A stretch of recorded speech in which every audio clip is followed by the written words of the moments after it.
Okay, so I put some paint on there, and now I'm adding some water into that. Okay, so I'm varying the tone, and I'm using watercolour how it should be used, not as an acrylic paint. Now, some people paint with it. Well, I think, you know, I'm using it how it should be used anyway.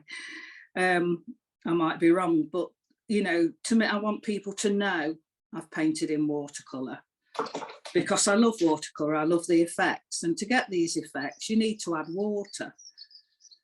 And to vary the tone and create something interesting. And this is how we use our brush now. We can lift off, you press right down and lift off like that so that it's catching the light.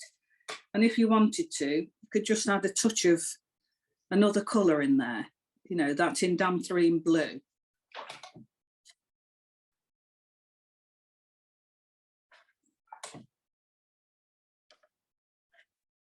And then when we do the green, let's let it bleed up into it.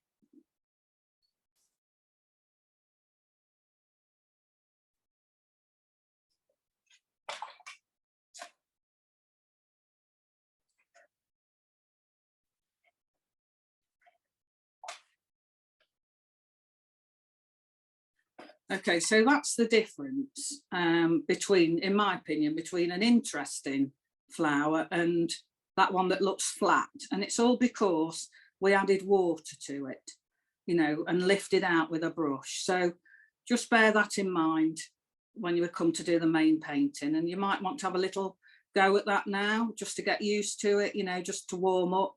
Just a quick, you know, simple flower shape, a couple of petals, and that'll dry much nicer and more interesting than that flat one there.